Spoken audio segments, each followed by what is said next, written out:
এটা কি এটা কি এটা দেখো তাড়াতাড়ি এটা দেখো। হ্যালো গাইস, কেমন আছো তোমরা? আজকে আমরা যাব কিছু পিঁপে গাছ বসাতে। তো চলো তোমাদেরকে দেখাই কি করে আমরা বসালাম পিঁপে গাছ আর কি কি সিন হলো। তো আমরা প্রথমে বাড়ি থেকে বেরিয়ে চলে এলাম আমাদের হায়াবুসার কাছে।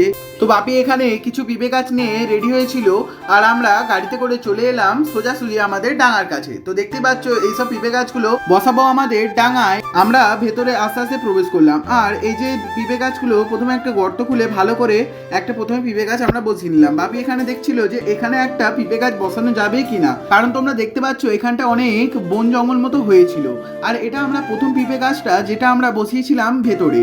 তো কাকা এখানটা ভালো করে মাটিটাকে দিয়ে ভালো করে চেপে দিল আর এখানটা বাপি একটা নতুন গর্ত খুলছে যেখানটায় নতুন গাছটাকে বসানো হবে। এখানে প্রায় আমাদের গর্ত খোলা রেডি। বাপি ভেতর থেকে মাটিগুলো বের করে নিল, নেওয়ার পর আমরা গাছটিকে ভালো করে বসিয়ে দিলাম। আমরা সবাই মিলে মাটিটিকে দিয়ে ভালো করে চেপে চেপে দিচ্ছিলাম যাতে গাছটা ভালো করে শিকড়গুলো চালতে পারে। সো তার জন্য আমি কাকা বাপি সবাই মিলে মাটিগুলো দিয়ে গাছটাকে পুরো বোঝাই করে দিচ্ছিলাম যাতে গাছটা কোনো ঝড় বা কোনো ঝোড়ো বাতাস আলে উড়ে না যায় বা পড়ে না যায়। তো সেই কারণে বাপি ভালো করে পা দিয়ে চেপে চেপে দিচ্ছিল মাটিটাকে যাতে গাছটা ভালো করে চেপে বসে যেতে পারে। বর্ষা পড়ার কিছুদিন আগে আমরা এই কলা গাছগুলো বসিয়েছিলাম যেগুলো দেখতে পাচ্ছ সাইডে সাইডে। তো আর একটা নতুন গর্ত খুলে নিচ্ছি এবার এই বড় গাছটিকে বসাবো বলে। এখান থেকে কাকা দেখতে পাচ্ছ মাটিগুলোকে ভালো করে তুলে নিচ্ছে যাতে গাছটিকে বসানো যেতে পারে। এতে করে গাছগুলো আনার সময় একটা গাছ ভেঙে গিয়েছিল যেটা তোমরা দেখতে পাচ্ছ। এই গাছটার ডগটাকে কেটে ওপরে কিছু মাটি দিয়ে ওটাকে আমরা মাটির মধ্যে বসিয়ে দেবো।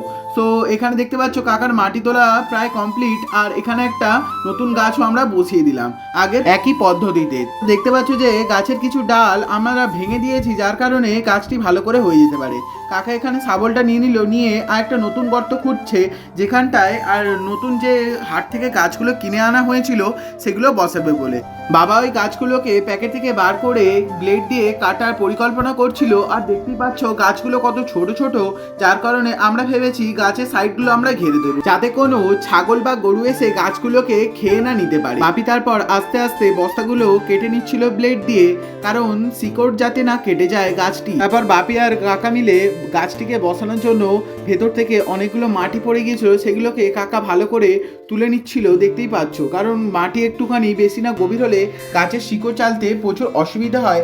তো এই সব ছোট ছোট গাছগুলো বসানোর পর কাকা এখান থেকে কিছু গাছের ফুল তুলে নিচ্ছিল।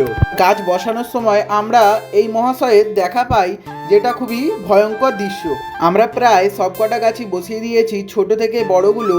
মোট আমরা 4টি বড় গাছ আর 3টি ছোট গাছ বসিয়ে নিয়েছি আমাদের এই ডাঙায়। তো আমরা কিছুটা বাঁশের চেঁচালি দিয়ে এরকম ভাবে ঘিরে দিয়েছি যাতে গাছটিকে কোনো গরু বা ছাগল এসে খেয়ে না নিতে পারে। মোট যে আমরা 3টি ছোট গাছ বসিয়েছিলাম সেগুলোই একমাত্র এরকম ভাবে ঘিরে দিচ্ছি, কারণ ছোট গাছগুলো ছাগল বা গরু এসে ইজিলি খেয়ে নেবে। তাই জন্য এই যে বস্তাগুলো পড়ে আছে দেখতে পাচ্ছ এগুলোকে দিয়ে আমরা ঘিরে দেব।